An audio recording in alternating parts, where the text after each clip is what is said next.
Welcome to the Anime Audiophile Podcast. Please like and subscribe for more. Thank you. Shikamaru Shinden, a cloud dancing in forlorn falling petals. Chapter 3. For the first time in a long time, he had supper at home. He had a while yet before he got in the bath. Temari had softened somewhat from the immediate aftermath of the anniversary incident, but some coarseness lingered because Shikamaru hadn't made any attempt to bridge the distance between them while he was running around busy at work. From where he sat at the table, he looked over his shoulder at her back as she stood at the sink washing dishes. What can I say to her? Should he tell her he was sorry about the whole thing? No. He'd only make things worse if he brought it all back up. Maybe he should casually start talking to her like nothing had happened. But if she demanded to know why he was suddenly acting so friendly, he'd be stuck for an answer. He wished, painfully, keenly, that he hadn't forgotten to buy those flowers from Ino. And Ino knew he was buying them to apologize to Temari, so she wouldn't do anything so tactless as deliver them to the house just because he forgot to take them with him. She would wait for Shikamaru to show up at the store again. Mind stuck in this endless chain of nonsense, Shikamaru turned his eyes toward the open window. Shikadai was sitting on the veranda, playing video games as he basked in the warm evening sun. Shikamaru didn't know the name of the console or the game. Shikadai was already earning his own money, and as long as he didn't blow it on junk, Temari didn't say anything to him about what he spent it on. He hadn't heard his wife yelling about their son's spending or heard a word about what he was buying, so he figured that Shikadai was making do in his own way. Take care of one thing at a time, then? Shikamaru murmured too quietly for either his wife or his son to hear and let out a short sigh before standing up. He slowly approached Shikadai and sat down beside him without saying a word. He peered at the console screen. A formidable giant of a man in armor was fighting some weird creature. The mechanical clash of battle assaulted his ears. All of Shikadai's fingers were in constant, quick motion. Each time he pressed a button, the large man on the screen swung his weapon violently. "You like this stuff?" he asked. You know, Shikadai offered, sounds that could be taken as neither confirmation nor denial. He probably couldn't focus on anything else at the moment. He certainly didn't look like he had the bandwidth to be answering questions from his dad. For a while, Shikamaru sat quietly and watched the game play on screen. Every time the man lunged brutally, his son yelped, "Oh," or "all right." He was really focused on this thing. The game was the world, Shikamaru and everything else were invisible to him. Now that he thought about it, when he was playing a game of shogi against a strong opponent, there were times when Shikamaru stopped seeing the world around him too. And it wasn't just sight, his auditory circuits would forget to do their job, and the whole of his being would be focused on thinking about where to make his next move. The only thing his eyes took in were the pieces on the board before him. He would even lose sight of his opponent at times. There had been times when he was so focused on a game that the world went dark and silent around him until he was shaken back to awareness by his opponent. Is this in our blood too? Shikamaru wondered as he watched his son smashing the buttons hard enough to break a finger. Gah! The armored man, beaten bloody, finally fell. Shikadai cried out in frustration and threw his hands up. He almost tossed the game console out into the garden, but stopped himself before he broke the machine and let out a long sigh. Damn it! I was doing super good, too. There's no boost there. Now I have to start over. What a drag, his son muttered, shoulders slumping in disappointment. Is it that much fun, that thing? Shikamaru said. Well, you know, Shikadai answered as he finally noticed his father's presence again. My friends play it too, so it's a drag if I don't get my level up. You play because your friends play? That's not what I mean, his son replied, puffing his cheeks out ever so slightly. He set the console down between them and sat back, propping himself up with his hands. So then what? Shikamaru pressed. If you mean is it the most fun I've ever had or something, then I guess not. I don't feel like it's that great.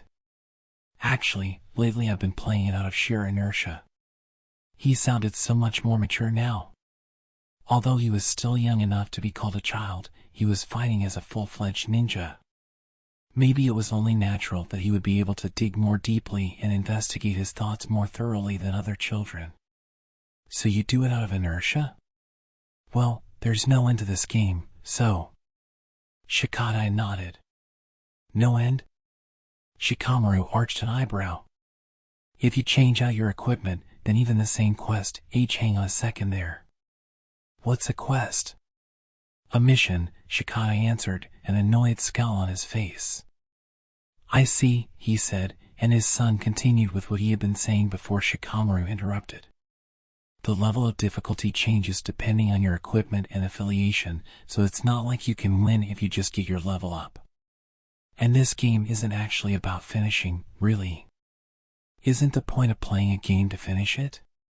Shikamaru cocked his head to one side. So what do you do when you don't finish it? You have fun on the quests. When a group of us get together and play, it's different from playing by yourself. You get to hang out and help each other with stuff, which is fun. And when you play solo, you can grind and stuff so you're ready to play with your friends. But when you're alone in a fight, you could only do in multi, play with everyone else. Shikamaru dipped his head a little in apology for interrupting, and Shikadai continued. When you're alone and you still manage to take down an enemy you could only defeat in multi before, it feels pretty sweet. So then you do have fun with it? I guess, Shikadai said and laughed. The game lecture ended, and the conversation petered out. Silent, father and son looked out on the twilight-colored garden. Shikamaru broke the silence with the words he had readied earlier. About that S-rank mission. Shikadai listened silently. Shikamaru saw that his son was not rejecting him or this conversation like he had the other night, wrapped in his futon with his back turned, and so he mustered up the courage to continue. I heard about what happened. Looks like you had to deal with a hassle on account of me. His son remained quiet. Sorry about that. You don't have to apologize, Dad. Shikadai was exactly right. The fact was, this client had tried to get close to Shikadai with their eye on Shikamaru. And Shikamaru had absolutely no idea that any of it was going on. He wasn't directly involved. I never dreamed that my position would have an impact on you, he said. My very existence has cast a shadow on your ninja path. I cannot apologize for that.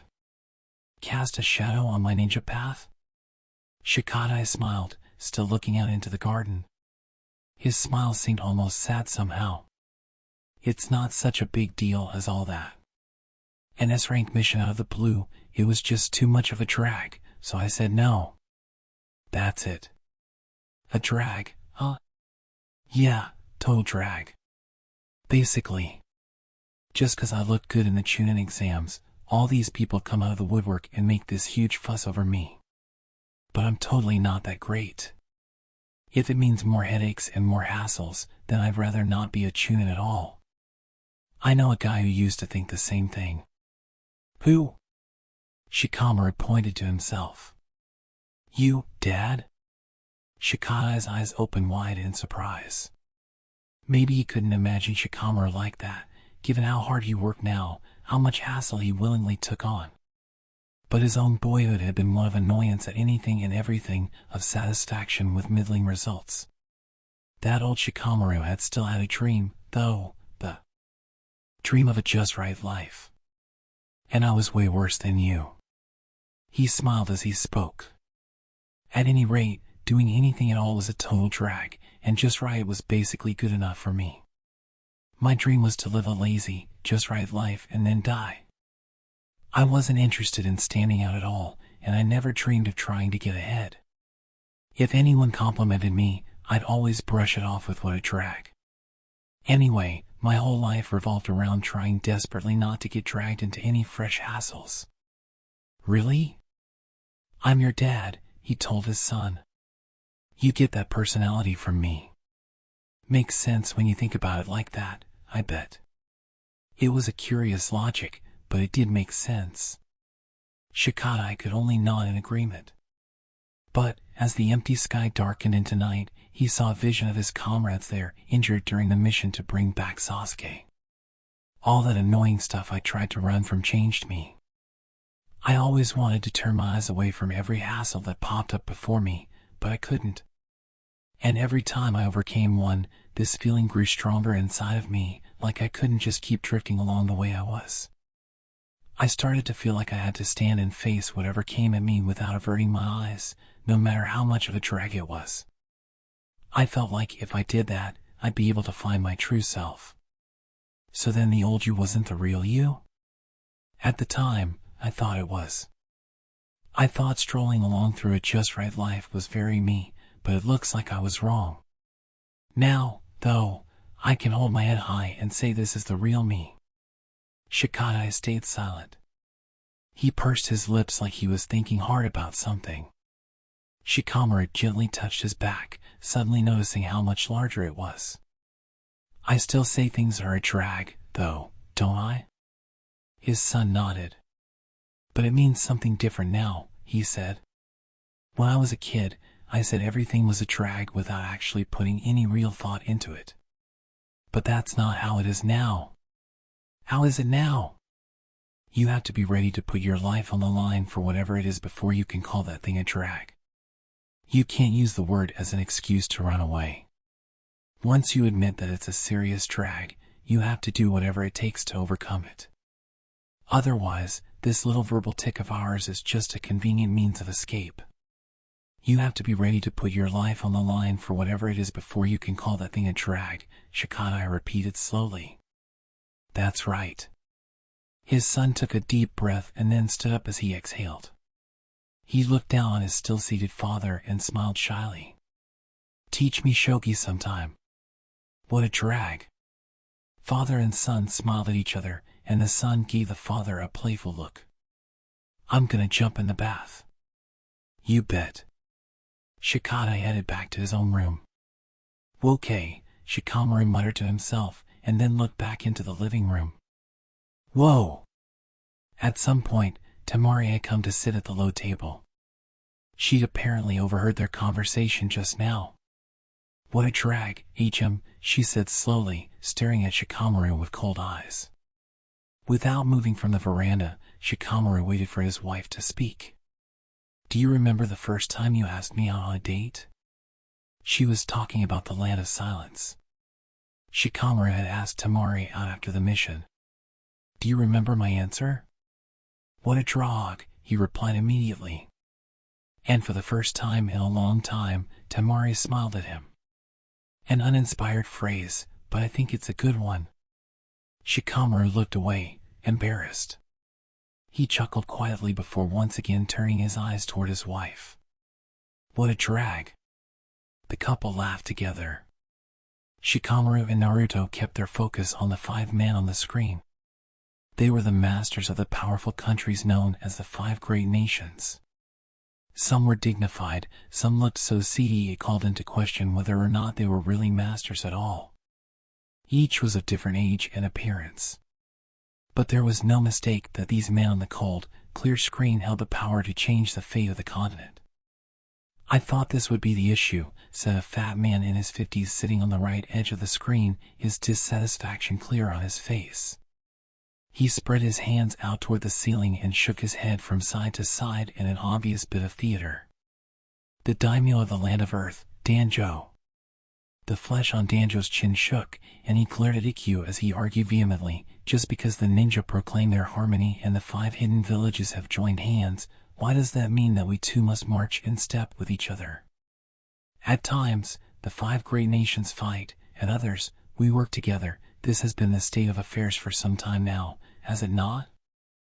I would appreciate it very much if you could stop meddling in the governments of other countries. That attitude of yours, right, there is a problem, said the man sitting on the left edge of the screen. The daimyo of the land of lightning, Tekken. He had been glaring at Danjo since the start of the meeting, his thick arms crossed tightly. Given that he was the daimyo most opposed to the invasion of the land of flowers, this was only to be expected. Our country has had an alliance with the land of flowers for generations. I can't sit by quietly and listen to you tell me you knew that and made the decision to invade anyway. Now! Danjo cooed. Your alliance with the Land of Flowers is nothing more than a habit, a connection your ancient ancestors made, is it not? Why must you go to all the trouble of protecting such a relationship? At any rate, I hear that the Raikage is extremely angry about this matter. If you tell him not to oppose us, I believe we could offer some kind of appropriate token of our appreciation. Naturally, our appreciation would be a much better bit of business than your alliance with the Land of Flowers. That's what I came here to discuss today. I'm not interested in your games. Tekken roared, slamming his fist onto the table. Danjo's bulk shuddered, and a menial smile rose up on his face. The current Raikage is a formidable man, Tekken snarled. He's even more hard-headed than his predecessor. He wouldn't listen if I told him to hold back. And there's no reason I would tell him to hold back in the first place. That is unfortunate. Danjo started to stand up. We're not done talking, Ikkyu rebuked him. I believe there's nothing left to talk about, Danjo replied, halfway to his feet. So you're still determined to carry out your attack? Danjo snorted in laughter. Sit down. We're here to talk, aren't we? Ikkyu said. There was an unshakable light in his eyes. This man stood at the top of the Land of Fire, the strongest of the 5 great nations, and he had a majestic gravity that was remarkable even among these 5 men. Heaving a dramatic sigh, Danjo sat down. This is just, Naruto muttered, staring at the screen from beside Shikamaru. It was the same at the meeting of the 5 Kages. His greed's all over his face. I feel bad for Kuratsuchi having to go along with a man like that. Shikamaru was of the same opinion. The layers of Danjo's fat body oozed with selfish ego. Most likely, his greed was the driving force behind the planned invasion of the Land of Flowers. I'm absolutely not going to let this guy smash our peace. Believe it, Naruto said, slamming clenched fists against his knees.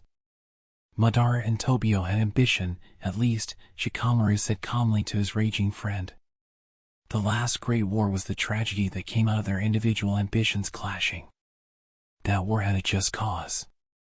But the really scary thing here is that we've got this guy standing at the top. He doesn't care how many people have to die to satisfy his own greed. A man like that would gladly destroy this peace built on that previous great ambition. We totally can't let him do that. That's why we talked about this before we came. Right. They kept their eyes glued to the screen. This Daimyo summit was a fight on top of a fight. The Land of Earth had no intention of abandoning its plan to invade, the Land of Lightning was driven by emotion, and the Land of Fire was earnestly seeking a way to get them both to calm down somehow. Water and wind maintained their neutrality. Their positions slightly different from those of the 5 Kages, the daimyo pushed forward with their heated debate. We're not getting anywhere. Let's take a brief break, Ikkyu said, suspending the meeting. When the 3 of them had strategized beforehand, he had agreed to the ninja's request to put things on pause at just the right moment. Ikkyu came back to the dressing room where Naruto and Shikamaru were waiting.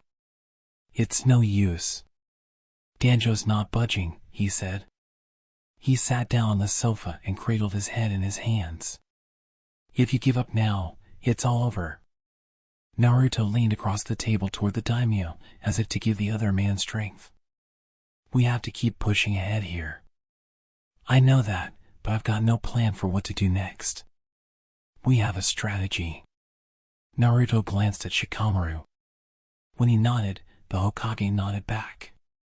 Now was the only chance they'd have to bring up something they'd been discussing for a while. Their thoughts were one. I'll agree to the Tsuchikage's demand to disclose Konoha's secrets. We use that to standardize the power of each village, make us all equal. If all the villages are on the same level, the others won't fear Konoha anymore. It's not enough, Ikkyu muttered, head still in his hands. And then he lifted his face and looked at the speechless Naruto. That might be plenty if this were a summit of the 5 Kages. but the daimyo won't accept it. I can say we'll level our military might by disclosing Konoha's secrets, but Danjo just wants the land of flowers. A pawn that can move the daimyo. Shikamaru gritted his teeth. Ninja that he was, he didn't have any peace that powerful. They had a plan. But that path was for the daimyo to take, and the ninja Shikamaru had absolutely no say in it. Looking at the dumbfounded pair of ninja before him, Ikkyu closed his eyes and took a deep breath. He expelled all the air in his lungs before nodding deeply once more. All right. I've decided. Naruto and Shikamaru said nothing as they waited for Ikkyu to continue. There are several enclaves within the domain of the Land of Fire. Fortunately, there's an area my grandfather took near the border with the Land of Earth that doesn't fall too short of the Land of Flowers. The area was originally Earth's. Even now, the people who reside there consider themselves to be citizens of the Land of Earth in their hearts. I'll cede it to him. Cede, Shikamaru murmured. A broad smile rose up on Ikkyu's face. Please wait a moment. Shikamaru shouted, slapping his hands on the table between them. Ceding territory is the same as admitting defeat. It means that the Land of Earth defeated us without a fight. True. Ikkyu held up a hand to stop Shikamaru. It's just as you say, the act of giving territory to another country perhaps does mean defeat. But I think it's also better for the people who live in that distant region if we return it to the Land of Earth. I've thought that for some time now. There's nothing for you to worry about. But, I said I would fight together with you too, Ikkyu insisted. Once I decided to fight, I had to prepare myself for the worst. Shikamaru grew tense in the face of Ikkyu's obvious determination. He set his mind working at top speed in order to respond to this determination and slowly said, the 5 great nations alone cannot decide on a matter such as the ceding of land. This will also have an effect on the neighboring smaller countries. True. It will. Ikkyu nodded. Let's have a grand summit and invite key personnel from all the countries on the continent, not just the daimyo but also their aides, Shikamaru continued. Naturally, we'd also invite representatives from the land to be seated. Their original plan had been to offer the secrets of the village of Konohagakure as a trade for calling off the invasion. But Ikkyu's decision brought them the power to push this idea to a whole other level. There's no precedent for a thing like that, the daimyo protested. There doesn't have to be, Shikamaru countered. The Land of Fire is the most powerful country on the continent, and it is about to cede territory without a fight. This decision affects every nation. The deal should only go ahead with the agreement of all daimyo, their aides, and the people of the land to be ceded. Ikkyu looked at the table and fell into thought. Shikamaru had had these words in his head for a while, and now he finally uttered them out loud. A continental summit. Ikkyu gasped, and then he half-muttered, a continental summit. Can we really pull it off? I honestly have no idea. If you decide something's impossible before you even start, you'll never get anywhere, Shikamaru said. But some things are indeed impossible. First, let's talk with the daimyo of the 5 great nations. Shikamaru wouldn't budge. If that fails, we can think about our next step then. My head is full of different strategies. This is the last card we have to play to avoid a war, Naruto finally said, lending his support to Shikamaru's plan. Please, I'm begging you. Shikamaru also bowed his head. After a period of silence, Ikkyu stood up. It might be worth a try at least. The ninja kept their heads bowed until the aura of the daimyo was gone. The other daimyo were speechless after Ikkyu made his proposal. See the territory? Tekken asked, his right eyebrow arched into a neat semicircle. Yes. There was no hesitation in Ikkyu's reply. He nodded at Tekken and then immediately turned his gaze on Danjo. It's slightly smaller than the Land of Flowers, but you'll be able to grow crops and other things. How about it, Lord Danjo? Can we make a deal here? But the preparations for the attack are already underway. Danjo's chins wobbled. I've spent a lot of money on this. This way means fewer sacrifices, Ikkyu said, smoothly.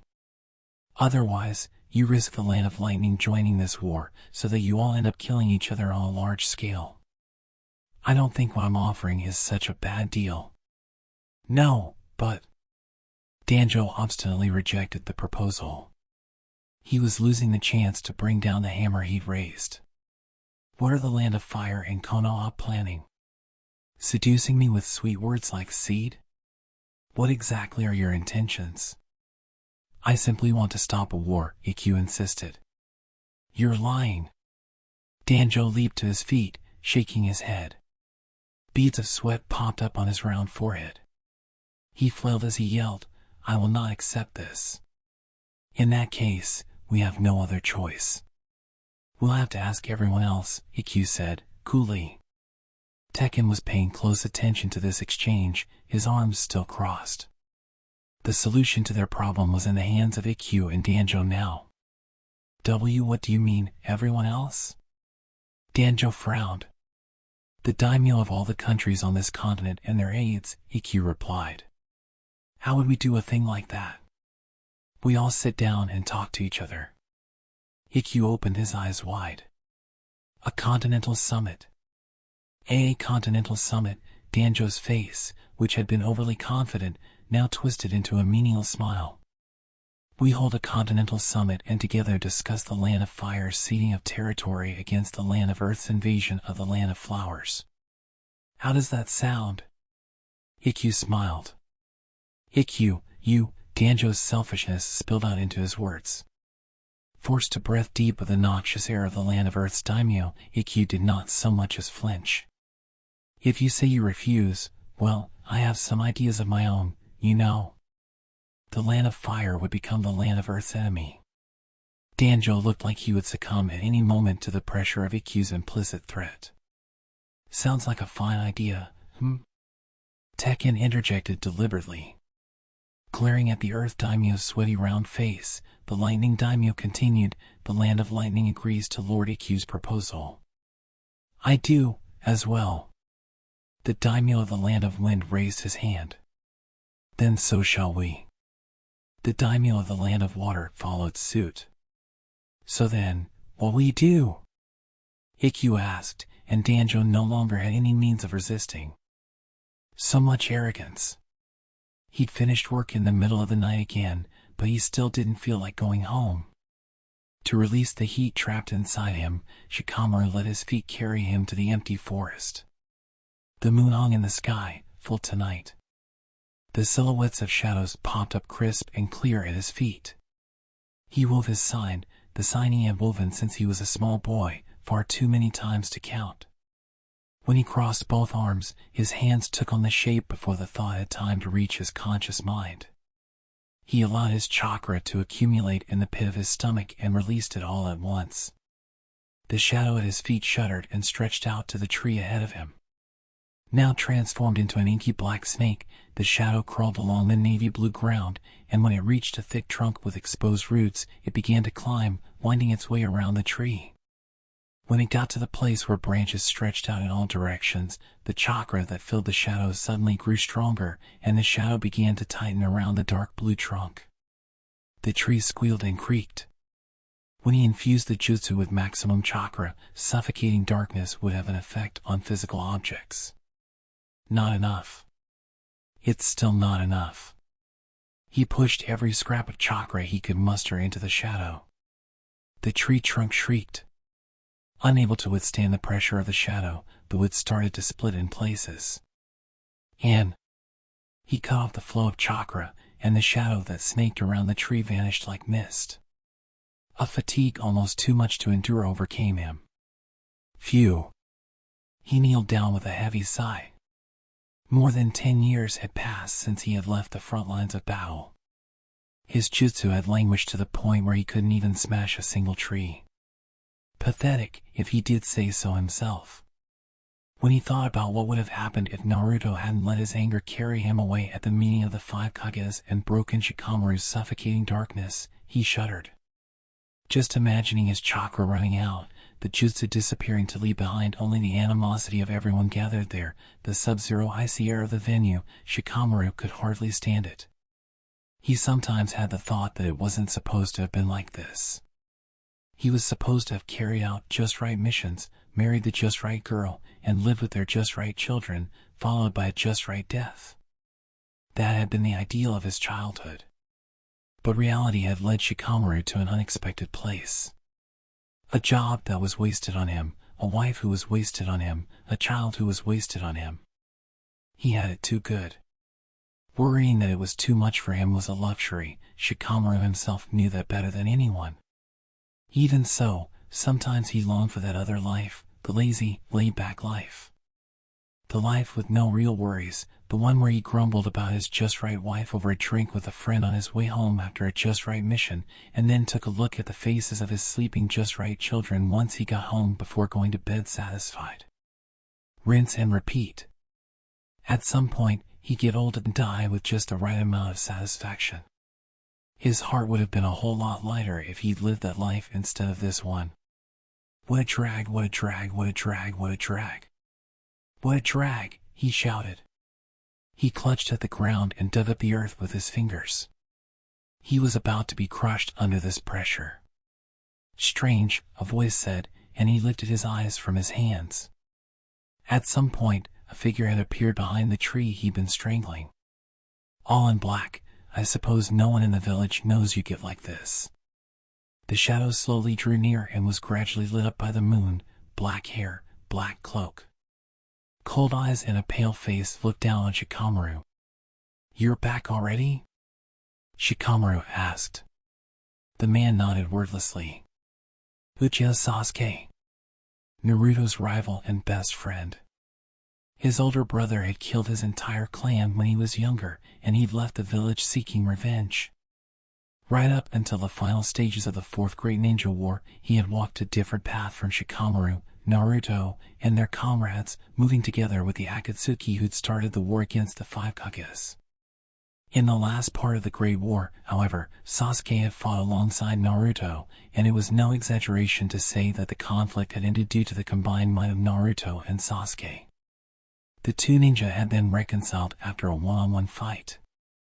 Now Sasuke was a Konoha shinobi.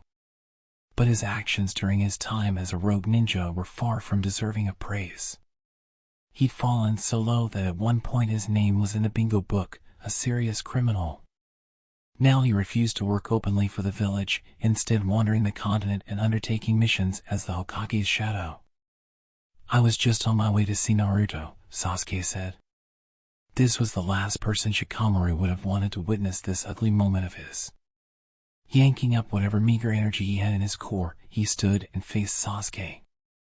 Looks like rough times, Sasuke remarked coolly, looking at Shikamaru out of the corner of his eye. Shikamaru frowned. We called you back because the situation's dicey as all get out. Ro and Soku had reported that Uegakure was now ready to send ninja into the Land of Flowers the moment the signal was given. Given that the village was essentially on red alert, it was dangerous to simply leave his Umbu in Uegakure, and so he had already brought them back to Konohagakure.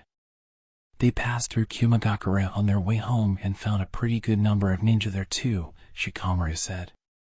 Darui clearly intends to move fast, whatever happens. I see. If the Continental Summit broke down, it would mean war. Konoha needed to ready itself for that moment too. Sasuke's power rivaled that of Naruto, so when Konoha did eventually intervene in the fighting, they would need him on the front lines. I pray that I won't have to act, Sasuke said. We're working as hard as we can right now so that you won't. Now that he thought about it, he'd never really talked with Sasuke like this, just the two of them. Back at the academy, he hadn't really liked Sasuke, the way he'd gotten top grades, everyone fussing and fawning over him, and Sasuke taking it all as his natural due. Shikamaru had never been directly confrontational with him the way Naruto had, though. He hadn't actually wanted to get near to him, so it was more like he almost ran from the other boy. After they became ninja, they both grew busy with missions and had even fewer opportunities for conversation than they had at school. When Sasuke left the village, Naruto may have wanted to bring him back to fight together once more, but Shikamaru simply drew a line in the sand. Sasuke was at best a rogue ninja. Thinking about it now, Shikamaru had never once tried to understand him. "I've been watching events unfold the whole time from far off," Sasuke said, staring at the shadows of the leaves flickering on the ground. Shikamaru waited quietly for him to continue. "Meeting of the 5 Kages, summit of the 5 great nations, and now a continental summit. You were the architect for all of it, yes? I'm not a god. I don't have the power to just pull things like that off." He'd simply used every piece he had at his disposal at each and every opportunity, always choosing what had seemed to be the optimal play. Reality didn't go as smoothly as a game on the shogi board. The pieces he played in the real world had feelings and quickly moved beyond the realm of his expectations. But that wasn't to say that it was all bad.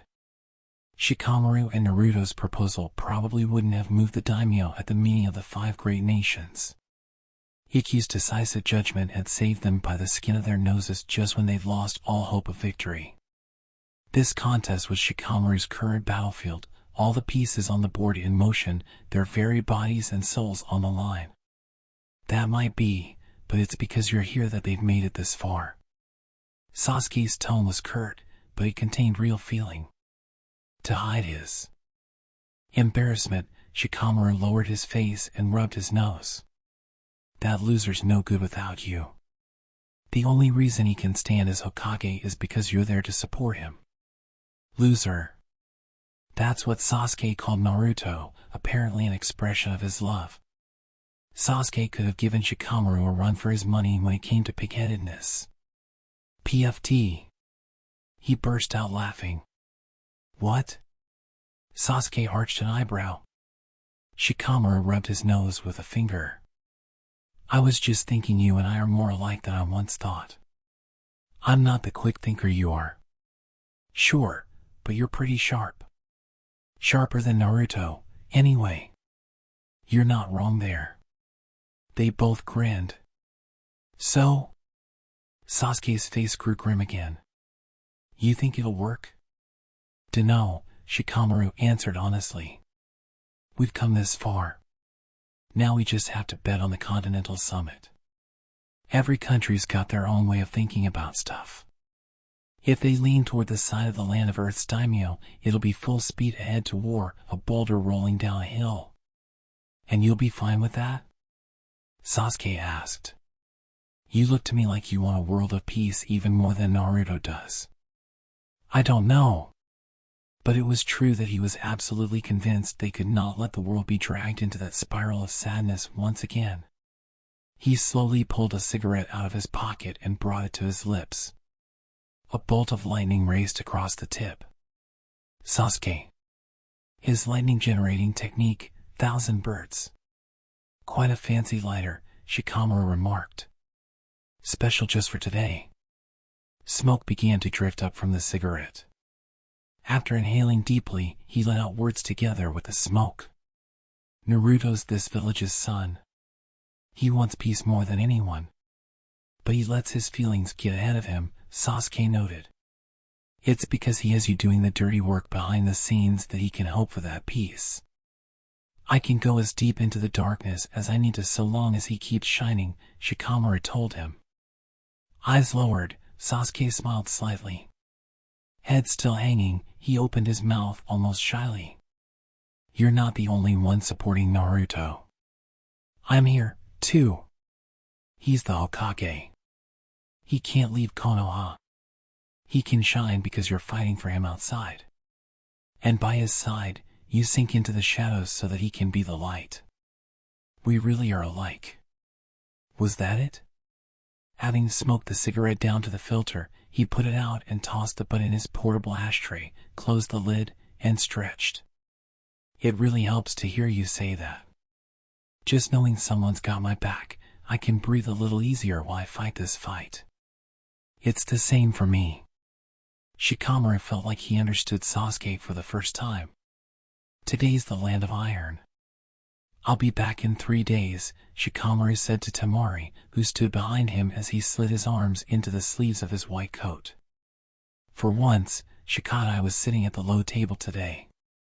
He seemed somehow different from his usual self, his face tense as he ate his breakfast. "You got today off?" Shikamaru called to him.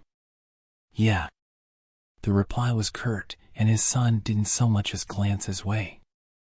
Since they didn't know which way things would play out with the Land of Earth, Konoha was increasing the number of ninjas stationed in the village, and the effects of this policy were showing up on the younger ninja already. But this too would end soon. Either everyone would go back to their regular missions or they would head to the battleground. It all depended on what happened at the Continental Summit the next day. Straddling the threshold, about to step out into the hallway, he announced, "Okay, I'm off then." "Dad." Shikadai's voice was strained. Shikamaru stopped and looked back at his son over his shoulder. Shikadai kept his eyes on the rice in the bowl he held in his right hand. "What's gonna happen to Konoha? What's gonna happen to us?" The honest anxiety of a child spilled out of him, uncontainable. Shikamaru could hear it in the boy's words. "Shikadai," he said, putting stress on the last syllable.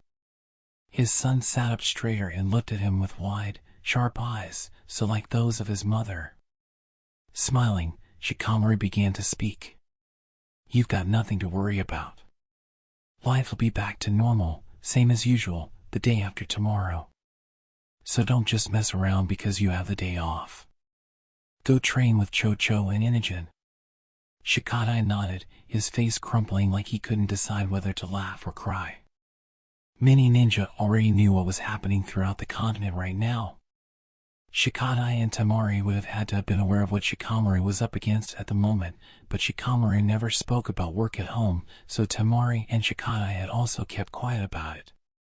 He went back into the living room, crouched down behind his son, and put a hand on his warm head. Temari watched silently. Shikamaru faced forward as he stroked the boy's hair. "Your dad is the Lord Seventh's right hand," Shikamaru said. "And he's telling you there's nothing to worry about. We're going to be fine." Shikadai sniffled. He was probably trying not to cry. Shikamaru tousled his hair before taking his hand away and standing up. "I better get going." "Dad." "It's probably a drag, but keep fighting." "It is a drag, but I'll keep fighting even if it kills me." He turned his back to his son and walked down the hall. Temari was silent behind him as he sat on the step that led down to the entryway and pulled on his shoes. "Okay." He stood up and turned around with a smile on his face. He looked at Temari. She wore her usual tough expression as she returned his gaze. "I'll be back in 3 days." Temari nodded. "Never forget that no matter what happens to you, you've got 2 comrades who would never betray you. Temari and Shikadai. His priceless family." Smiling, he nodded. "You don't have to tell me." "I know." "Yeah?" They smiled at each other. "Say, Shikamaru?" "What?" "I don't care if you don't remember anniversaries and things like that." "Well, at the time, I was a little angry, but it's honestly fine either way." Neither of them was particularly good at saying what they really felt. It was something they had in common. But in that moment, Temari was desperately trying to communicate her feelings to him. And that was enough for Shikamaru. He felt gratified just knowing that Temari would always be upfront and honest with him, whatever the words, even if she said she hated him. Wait. He'd be in a bit of trouble if she didn't like him a little at least. Standing in the entryway, Shikamaru waited unhurried for his wife to continue. "You've never once talked about work at home. I know that's because you don't want to put us through all that. But it's annoying." It was indeed true that he didn't want to put them through anything painful. But Shikamaru had another reason for not talking about work at home. He didn't want to be the kind of man who has a couple drinks and grumbles about all the terrible things he has to deal with in the world outside. This wasn't just in front of his family either, he was the same with everyone he saw. Complaining wouldn't move him a single step forward. If he had time to whine about all his problems, then it was by far more constructive to spend that time dealing with them. It was true that he would occasionally grumble about something or other when he was out having a good time. But those words weren't from his heart. They were jokes, things the people he was with could simply laugh off. It was different from complaining. Or so he personally thought. "Talk to me," Temari said, her eyes red, bringing to life an old memory in the back of his mind. It was back when Darui, Kuratsuchi, and Chojuro were still spirited young ninja of their villages. Separate from the meeting of the 5 Kages, the up-and-coming ninja of the different villages would sometimes get together in the Land of Iron. Shikamaru and Temari had both been members of that group. This was around the time he'd snuck into the Land of Silence alone, after it was determined that the reason for the decline in incoming missions lay in that strange nation, and tried to assassinate their leader, Jingo. Shikamaru had headed out on his assassination mission without even telling the people he was close to in Konoha, much less the members of this group in the Land of Iron. He'd been tense, though. And before anyone else, Temari noticed that Shikamaru was off from his usual self somehow. She'd asked him if she could lend a hand, and he had brushed her off. "You remember?" he asked the woman who had once been his comrade and was now his wife. Of course, Temari only cocked her head, not understanding the meaning of his question. "Before I went to the Land of Silence. You hit me." When he told her he didn't need her help and rebuffed any further inquiry, Temari had knocked him flying. She'd been crying. "I'm hopeless," he told her. "I'm doing the same thing I did back then." But now as she was opening her heart to him, his own heart also opened, spilling forth a sentiment and affection he'd never shown anyone before. Eyes bright red, Temari shook her head from side to side. "You're doing plenty. There's no need for me to hit you now. You're a wonderful man." No one else could have said those words and made him happier than he was now. And he could believe those words coming from her. "It's probably a drag, but keep fighting. You're a wonderful man." His son and his wife held Shikamaru up with their loving words. He felt a surge of strength in the core of his heart, and he knew he wouldn't waver no matter what happened in the days to come. This was the best pep talk he could have hoped for heading into the final match. "Go, Shikamaru. And since you're going, make sure you win. I won't let you through that door again if you lose." Her eyes were still red, but her face was back to the usual Temari. She despised things being askew and was stricter than anyone with their son. She was too good of a wife for him and a perfect mother. "It's a drag, but I guess I'll go. Get out there." With warmth in his heart, Shikamaru opened the door that led to the battlefield. End of Chapter 3. Thank you for listening. Remember to like and subscribe for lots more.